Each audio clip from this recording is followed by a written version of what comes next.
pretty jarring. When did you start over at BFO? About 5-6 weeks ago. Okay. End of October. It's so funny. I saw you in Niagara Falls earlier this week, and then I heard the report next day, and I'm like, it just The frustrating thing, I'm so used to breaking instantly. yeah. BFO was more like, well, let's take a longer view. Time for news. That's one of the technical stuff aside. It's one of the emergent things.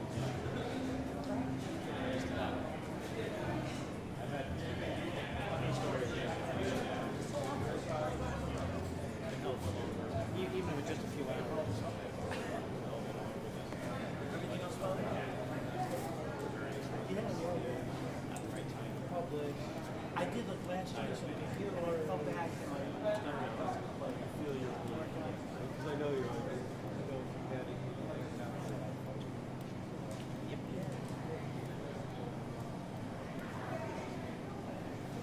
yeah, so I know.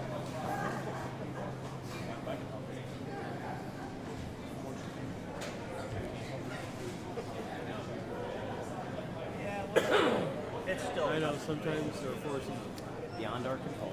It's funny. That's funny. My brother-in-law has 3 kids, 3 girls. They're married for 22 years. See, my former employer doesn't have anybody They here. both said this. Are you shocked this isn't working? So they were sitting in this area, they're the voices. And his lawyer said, what are you child? She doesn't know nothing. I want his pension. I'm going to start calling. This is a male. So figured I'd start seeing. And you know, at the time, this is great. So I was last week because I heard that. Now it's 70 covers all the The usual stuff. Yeah. I mean, The usual stuff. yeah. When I was Well, yeah. So yeah. Are you sure you want to do that? And then 12 years later, I'm like, oh, I like it. That's right. Probably have to. Yeah. Probably have to. That's it. That's right. And it went on to be in luck.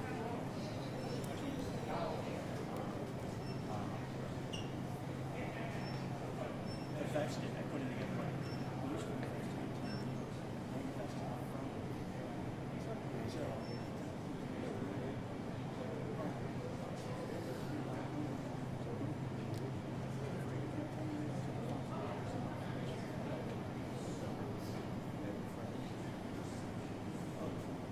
Even if it's 8 years, just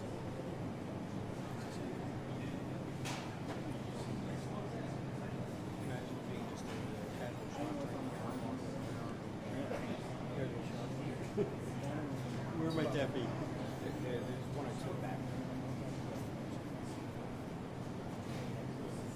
This is probably more people. Oh no, I was in here Tuesday.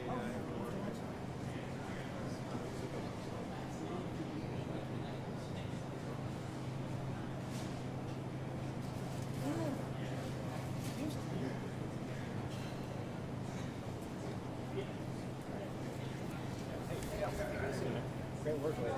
I just started reading their public something. Yeah, that's good.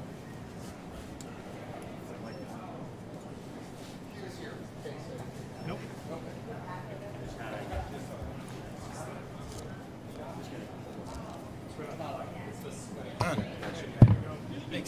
Makes it easier. You guys ready? Born ready. 7, you guys good? All right. Mayor Scanlon. Thank you. Good afternoon, everyone. I want to thank you all, the members of the media, for coming out this afternoon. Joining me this afternoon at the podium is Mr. Stuart Green, owner of Braymiller Market, Buffalo Common Council Majority Leader and Ellicott District Councilwoman Leah Halton-Pope, Fillmore District Council Member Mitch Nowakowski, as well as Senior Directors of the Buffalo Urban Renewal Agency, Scott Billman and Hope Watkins.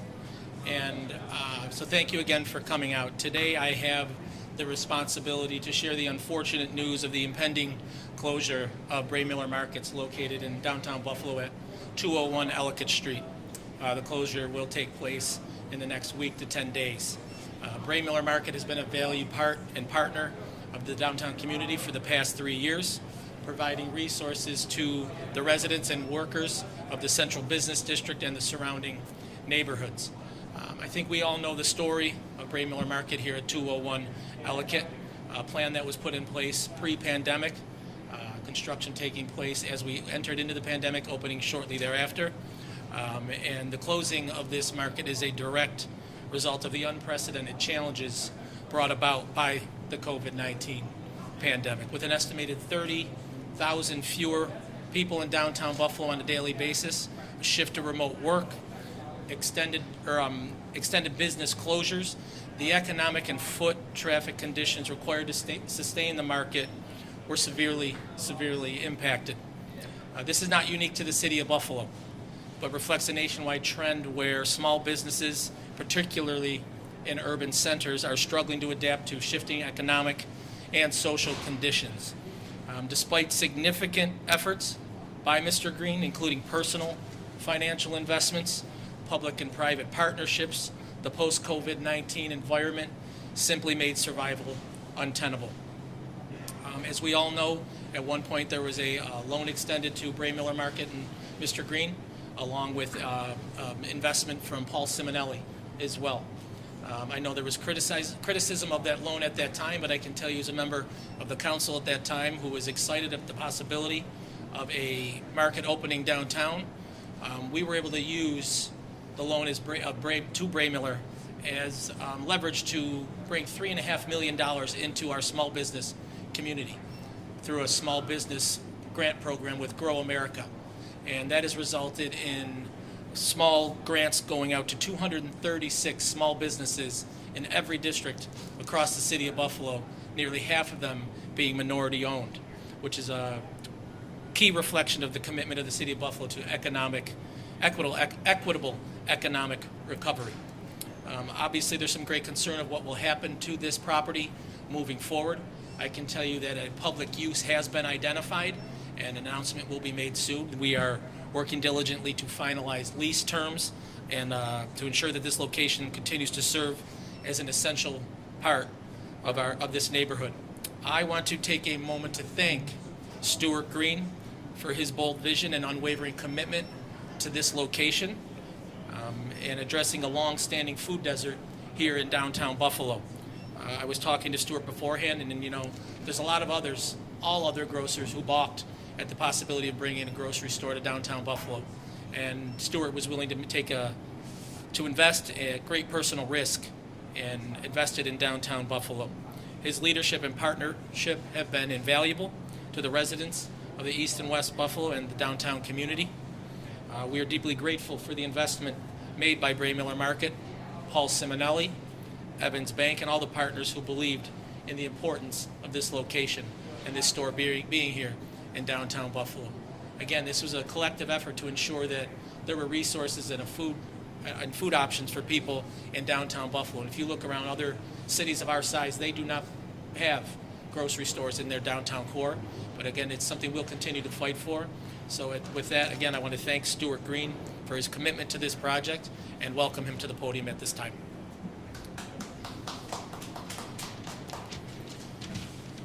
I'd like to thank everyone that helped Braymiller Market get this far. We've done our best to provide this amenity to downtown and the surrounding areas. When we began this project, we thought we had the timing right with the growth of the Central Business District. Due to things beyond our control, the business climate changed. As this neighborhood develops, the critical mass needed to support a grocery store will become apparent. Braymiller Market will continue to support the City of Buffalo and our community partners as always, from our other store. I will miss our valued employees and customers, and thank you all for your support. Thank you, Stuart. At this time, I'd like to welcome to the podium Buffalo Common Council Majority Leader and Ellicott District Councilwoman Leah Halton-Pope. Good afternoon. I'll be honest with you all.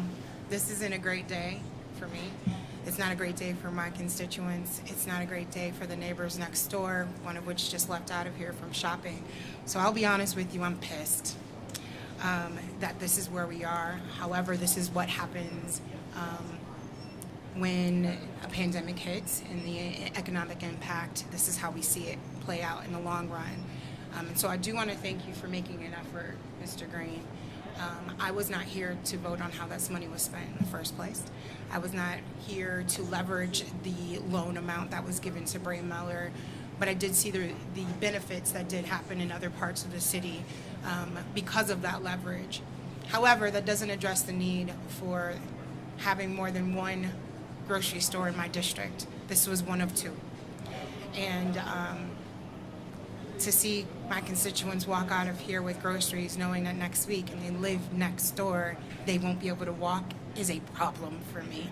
I'm also concerned about what happens to those workers that are here in the holiday season while they're trying to take care of their own families. I'm concerned about that. And so it's important for us, our small businesses are vital to the health and well-being of any city, every neighborhood, every community. And supporting them is something that the onus is on all of us who live down here. Being supportive of these grocery stores, whatever businesses that we have, to make sure that they do thrive.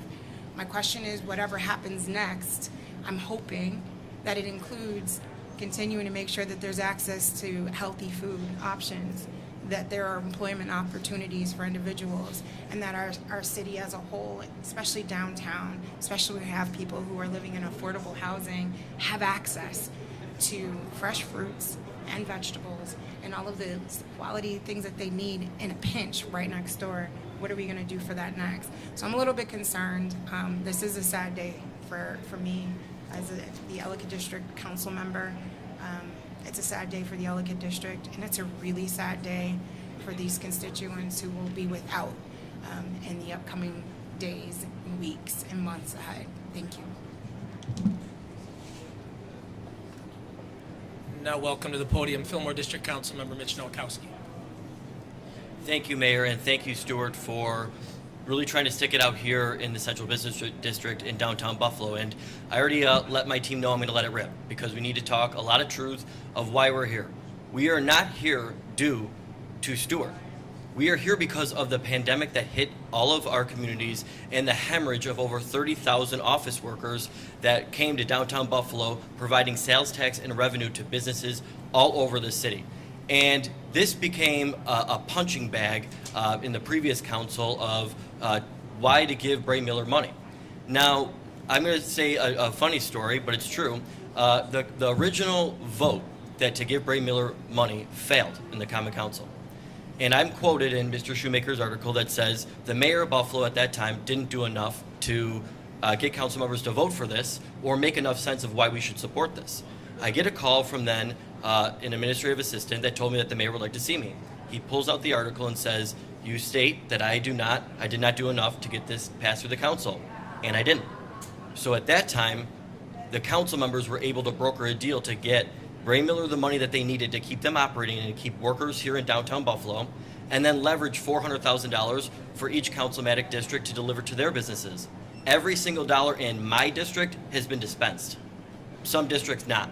So I refuse to allow Braymiller to be a punching bag of downtown versus neighborhoods. The Central Business District has hemorrhaged people, but also 14% of the assessments have went down. They're paying 14% less in taxes. You know who makes that up? Neighborhoods have to make up that difference. So a strong, vital downtown urban core might be separated between Ellicott and Fillmore districts, but it benefits the entire city as a whole. The revenue that is generated here delivers services to Kensington Bailey, to the west side, to the Fillmore district, to everywhere in between. So it might be between two districts, but the Central Business District and downtown belongs to us all. Now, I'm an urbanist. I understand I live in the city of Buffalo. I live in a city. I don't live in a village. I don't live in a town. So for us to be able to successfully bring back downtown to revitalization is incumbent upon all of us. It's not about politicians kicking the can down the road and who gave what to whom. It belongs to all of us, because when downtown and urban city centers thrive, the entire region thrives. So I'm not going to abandon a downtown that has residential units. I'm not going to abandon a downtown that has pharmacies and grocery stores and amenities that are able to provide a quality of life to everybody, because that's what cities do. And cities also regenerate themselves time and time again, and I'm confident in downtown Buffalo's regeneration. Thank you. Thank you, Council Member. Just to follow up, I think Council Member Nowakowski hit the nail on the head. Excuse me. How important it is to build up our downtown core. And we have been engaging our private sector partners on a daily basis to get them to be partners with the City of Buffalo to see what we can do to make sure that our downtown core flourishes. At the City of Buffalo, we're holding people accountable. We want them in the building working. We're hoping that private sector companies will get people back in the buildings as well and visiting our downtown core, so other businesses can open up and benefit from that. And again, I want to thank Stuart for being the first one through the door trying to make sure that happens, and there was a grocery store here in downtown Buffalo, and I commend him for his efforts on that. So with that being said, if there's any questions, we'll take questions now.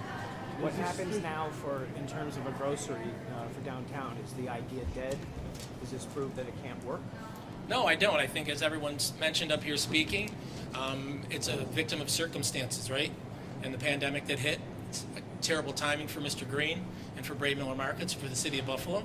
But no, I think if you start giving up on ideas like this, you start giving up on the downtown core, you might as well start giving up on the City of Buffalo, and that's not going to happen under my watch, I can tell you that. I'll continue to work with my partners in government, our partners in the our private sector, our partners in the nonprofit sector, to make sure that downtown flourishes.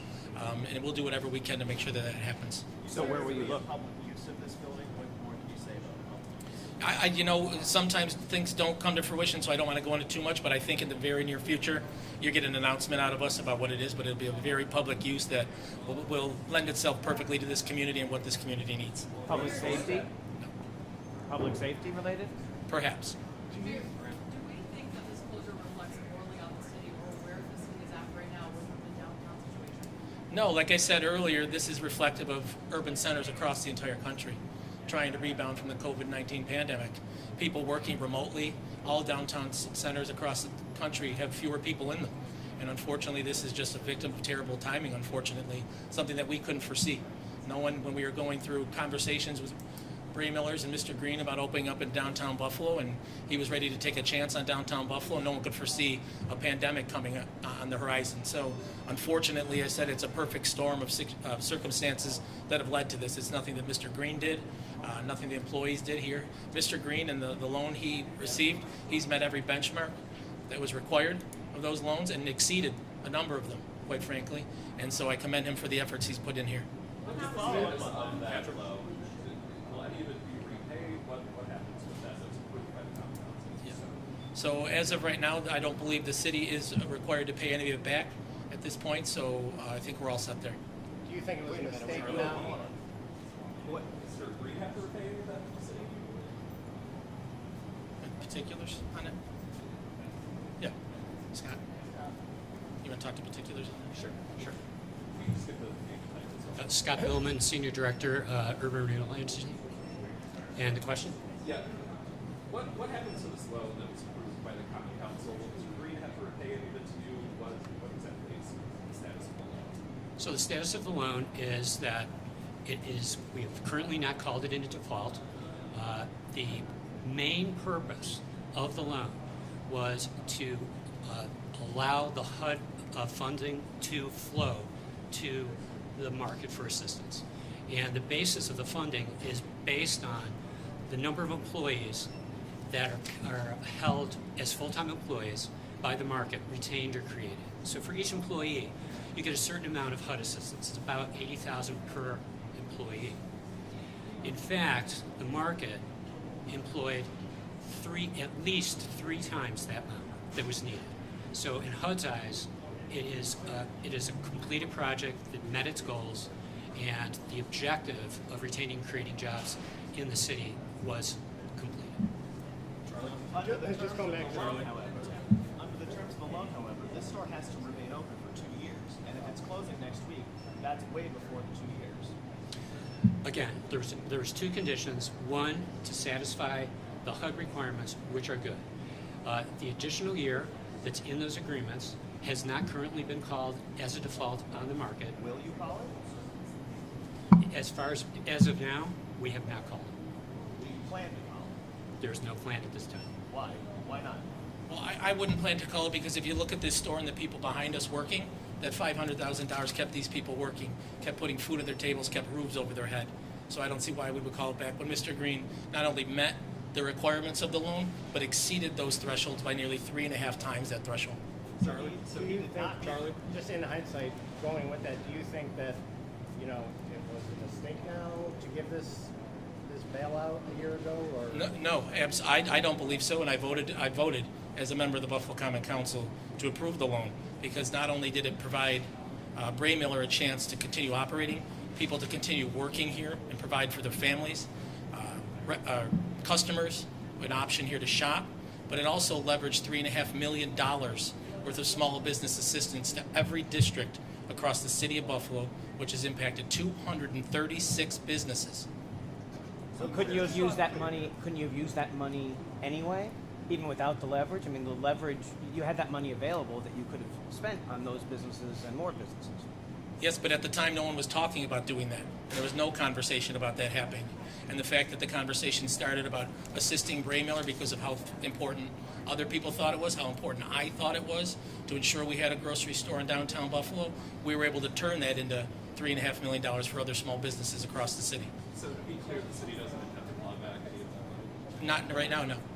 I spoke to some shoppers who are obviously upset about this closure. A lot of them concerned about where they're going to get their groceries next if they don't have transportation. Councilwoman, I know this is something that you suggested. People are worried that there's going to be a desert down here. So what do you go from here? Yeah, we're going to have to continue talking with grocers and other things to see what we can do to bring options to this community, and not just this community down here in downtown Buffalo, but other communities across the entire city of Buffalo.